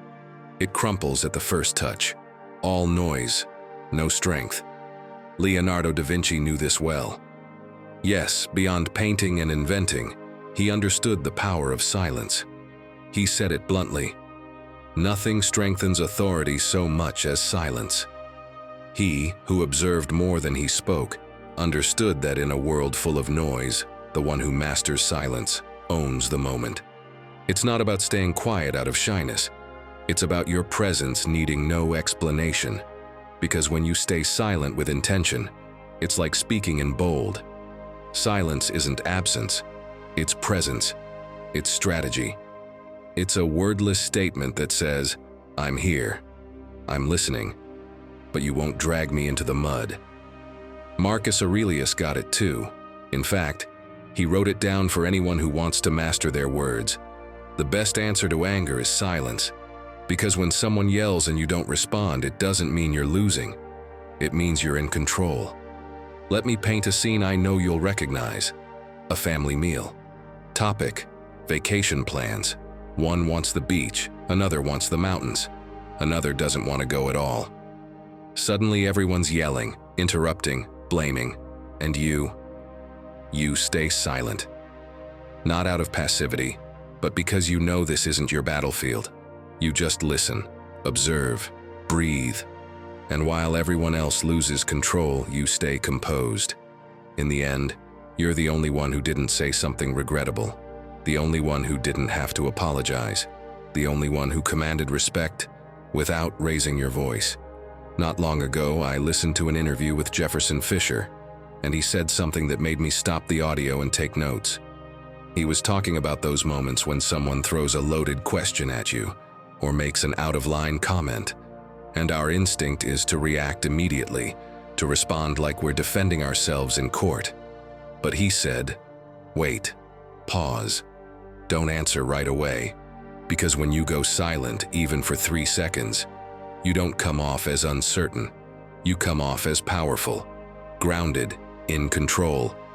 The other person gets uncomfortable, but you're steady, you're present, and that, my friend, commands more than any fast, nervous reply ever could. So how can you start using this? Try this.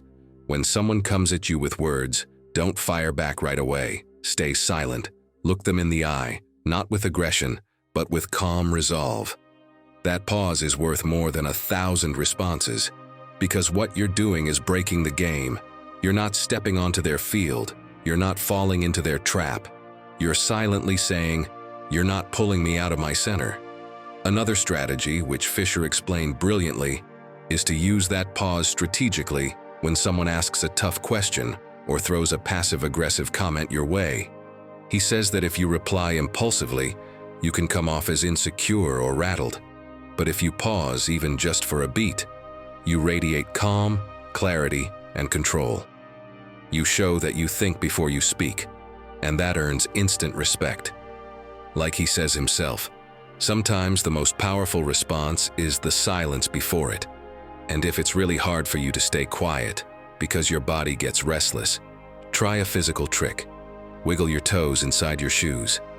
Yes, it sounds strange, but it works. It's a tiny movement no one sees, but it helps you release tension discreetly. That way, you hold your ground without bottling things up. Another helpful habit is to have a mental phrase ready for those moments. Something like, "I don't let anyone rush me." That's your anchor, your reminder.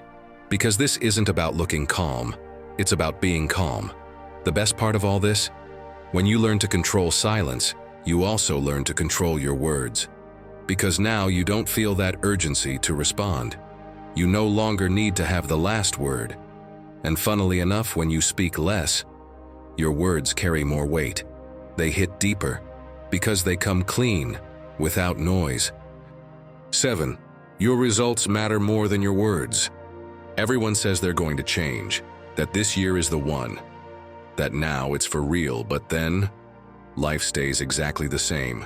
January passes, March passes, and there they are. Same story, no action.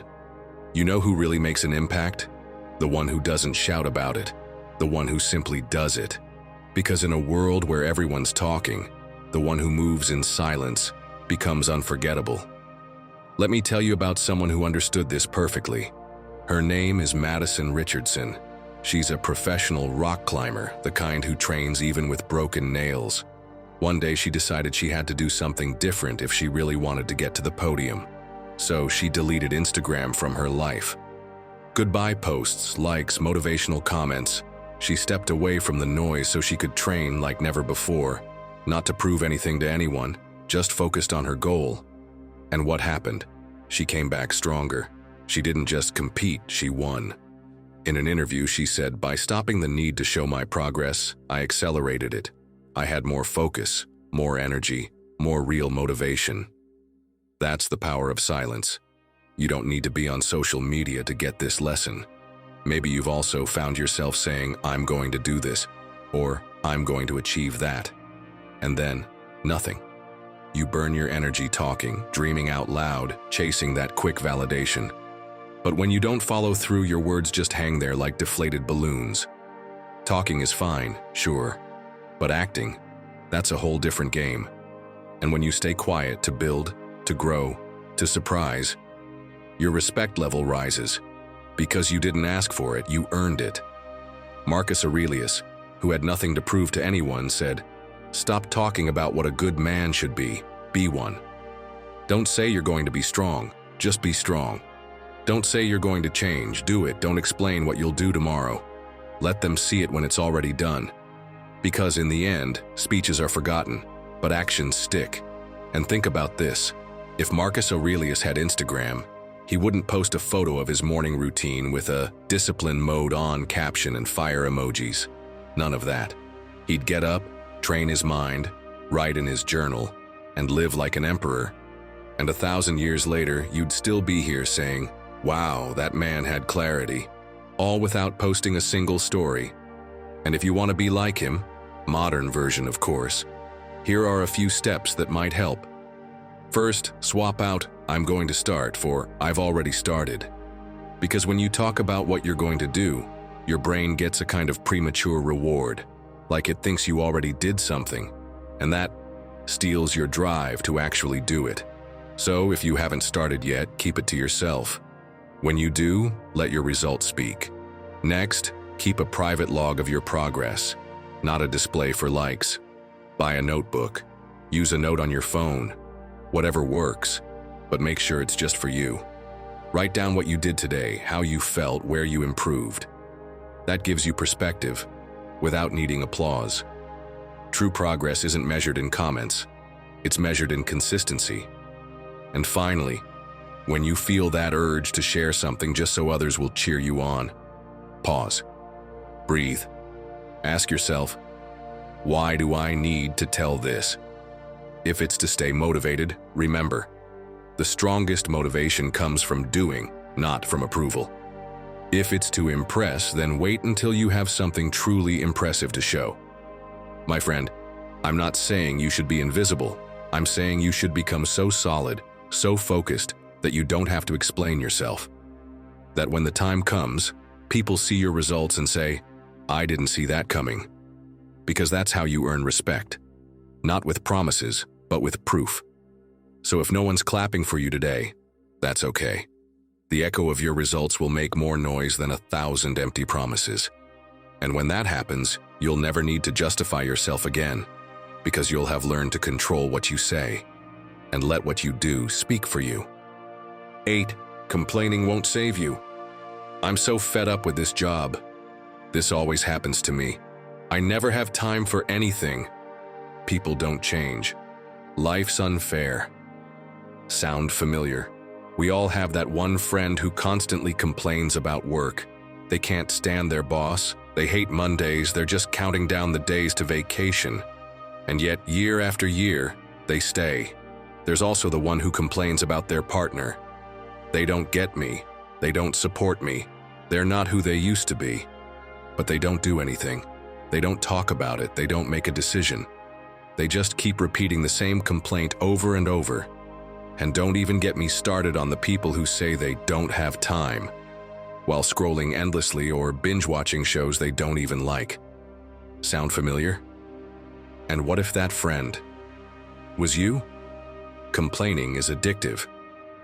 Borja Vilaseca, one of the clearest voices on this topic, said it straight in a talk. Complaining is the ego victim's favorite language. And he's right. Because when you complain all the time, it's like narrating your pain with a round of applause in the background.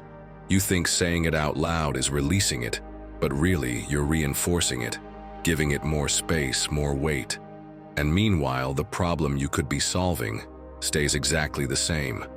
Constant complaining is like walking with a rock in your shoe, and instead of removing it, you just describe the pain out loud. You can keep talking about the discomfort, or you can stop, bend down, and take it out. And silence. Here's the twist. Silence in the face of complaint isn't resignation. It's emotional intelligence. It's realizing that not everything needs to be said out loud, and definitely not over and over. Sometimes, what you need isn't to say it, it's to do something about it. And for that, you need to save your energy. You need to stop repeating the problem and start moving toward the solution. Try this. For one full day, count how many times you complain out loud. That's it. Don't judge yourself. Just observe. You'll be surprised. Because most of the time, we don't even realize how present those phrases are in our daily life. And that's the first step. Noticing. Another strategy that works. Replace each complaint with a question. Don't like your situation? Instead of chanting it like a mantra, ask yourself, what can I do about this? That shift takes you from victim to protagonist. And even if the answer doesn't come right away, you've already moved to a more powerful, more useful place. Also try this rule. Only talk about things you're going to act on. If you're not planning to lift a finger, save your energy. That's not suppression, it's strategy. It's like having a limited word budget. And every word wasted on a pointless complaint drains power from what really matters, from what you can actually change.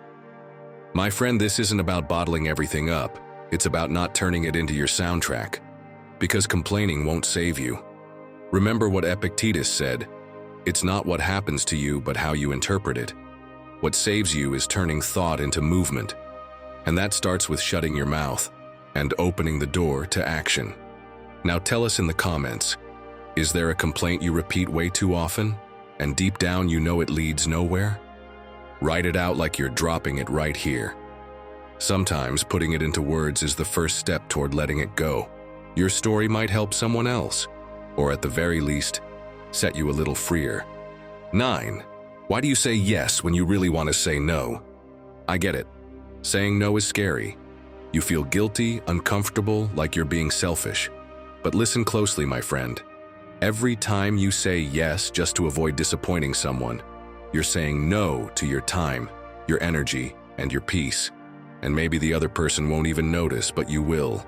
Because deep down, you know you're betraying something important inside you. Picture this. You're at work, your head about to explode, dreaming of getting home, taking a shower, and finally unplugging. And just before you leave, a coworker comes over and says, "Hey, can you help me with this report? I'm not going to finish in time." You know it's not your responsibility. You know you've already done your part. But then almost automatically you say, "Yeah, sure, tell me what you need." Why? Because you don't want to seem rude. Because you think saying no will make them judge you. The result? You stay an extra hour, leave in a worse mood, do the job half-heartedly, and no one even thanks you. And the worst part? It's not the time you lost. It's that you go home mad at yourself. Because you knew what you wanted, but you didn't defend it. And believe it or not, this happens to everyone, even the most successful. Tennis star Rafael Nadal has admitted in several interviews that one of the hardest things he had to learn was how to set boundaries. For years, he said yes to commitments, events, interviews, even when he was mentally and physically drained, until one day he realized that if he didn't protect his time and mental health, he wouldn't be able to perform or live well. So he started saying no, respectfully but firmly, because in the end, no one's going to protect him unless he does it first. And it's the same with you. Saying no doesn't make you selfish. It makes you aware. It makes you free. Because speaking isn't just about expressing. It's also knowing when not to. And this is part of learning to control what you say, protecting yourself from the words you use just to please others. Because if your yes doesn't come from the heart, all you're really giving is your energy, your time, and sometimes even your dignity. Now you might be wondering, okay, but how do I start? It begins with something simple. When someone asks you for something, don't respond right away. Say, "Let me think about it and I'll get back to you." That phrase is gold. It buys you time to check in with what you actually want. It stops the knee-jerk reaction. Then, start practicing clear and short responses. No need for a 3-paragraph explanation. You can say, "That doesn't work for me right now." Or, "I can't today, sorry." It sounds easy, but it's not. That's why here's a fun trick. Imagine Seneca. Picture him in a company meeting, sitting there, serious-faced. Someone asks, "Can you stay late to review this?" And calmly, he replies, "No. I need to meditate on the fleeting nature of time. Good luck with that." Okay, maybe you wouldn't say it like that, but having a Stoic in your head gives you strength. It reminds you that your peace matters. And if it's still hard, try this exercise. Before you say yes, visualize yourself doing it. How do you feel? Light, at ease, or already grinding your teeth? Your body knows. And if your body says no, listen. Sometimes the discomfort of saying no lasts 5 minutes, but saying yes can ruin your whole day. Marcus Aurelius put it best in a simple but powerful line. Do what your nature requires of you, and don't be distracted by anything else. And what's anything else? It's that yes you said out of fear, when what you really needed was to protect your space and your well-being. Because controlling what you say isn't just about knowing when to stay silent. It's also about having the courage to say what you truly feel, even if it makes things uncomfortable. Now that everything's starting to click, and let me tell you something most people won't dare to say. There are words you don't ever need to speak, because when you say them, they trap you. But when you hold them back, they free you. And that silence, my friend, might just be the beginning of something much bigger. 10. You don't have to justify everything you do. Why didn't you reply to the message? Why didn't you come to the plan on Saturday? Why didn't you call if you knew it was important? Sound familiar? These are the kinds of questions that seem harmless, but suddenly put you on trial, like everything you do needs a neatly packaged explanation to convince everyone else. My friend, this might be the most valuable thing you'll hear today. Learning to control what you say also means this. Stop speaking just to justify yourself, because every time you feel the need to explain your path, you're handing over your peace to people who aren't even walking it with you. And that's not just exhausting, it pulls you away from your purpose. Picture this. You decide to leave a job that no longer fulfills you. No drama, no scandal. You just knew it was time. But the moment you share it, the questions start pouring in. What are you going to do now? What if you regret it? What if you can't find something better? And before you know it, you slip into justification mode, as if your decision needs approval from a jury of people who don't live your life, as if you need to convince everyone, except yourself. And the more you talk, the more doubt they plant. That's the danger of justifying when you don't need to. You give people space to plant fear where you had already planted clarity. And you know what? A lot of the time, what you really need isn't an explanation. It's silence. Because silence born from certainty holds more weight than 1,000 arguments. Epictetus said it best. Don't explain your philosophy. Embody it. That lesson still cuts like a blade. You don't owe anyone a presentation of your life in exchange for their approval. Your peace doesn't need applause. All you have to do is live like someone who trusts their path, who knows what they want, even when they can't explain it fully. I know, it's not easy, but try this. Before you explain a decision, ask yourself honestly, am I saying this so they'll understand, or so I'll feel accepted? Because if it's about being validated, you're playing a dangerous game. You're trading your well-being for approval, and that always comes at a cost. Here's another tip. Practice short, clear, neutral answers.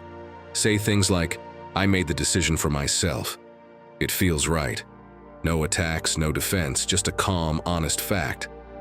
That's enough. You're not obligated to list the 50 reasons behind a choice only you have to live with. And finally, build one powerful skill, the art of silent confidence. Sometimes the best answer is a smile, or changing the subject, or a simple, I'd rather not get into that. Because no, not everyone deserves an explanation, and you don't need to turn your internal process into a public exhibition. Learning to control what you say will truly change you. Because once you stop justifying yourself, once you learn to stay quiet out of confidence, not fear, you'll discover something you might have been searching for: peace. That peace that comes when you finally realize your life isn't a public debate, that your path doesn't need to be understood to be valid. So let me ask you this. What if today you decided to live for peace with yourself, not for being understood by everyone else? How far could you go if you stopped using your voice to defend and started using it only to build? Knowing when to stay quiet, speaking with purpose, letting your actions speak for you, that's what transforms you. Because it's not about saying more, it's about saying better, about choosing silence when it adds value, and the right words only when they truly matter. Every day is a chance to grow from the inside out, without shouting it, without explaining everything, without chasing applause, just moving forward in silence, with strength. And that, my friend, is real power. If you've made it this far, write in the comments, starting today, I choose to speak less and live better. That way, I'll know who the true Stoic warriors are who made it to the end. Don't forget to subscribe, hit the notification bell, and give this video a like so you don't miss out on what's coming next. I also invite you to check out our playlist, which you'll see on the screen. It's packed with ideas, stories, and advice to help you navigate life with more wisdom and confidence. Click it, and let's keep moving forward together. Until next time, take care and keep embracing your inner Stoic.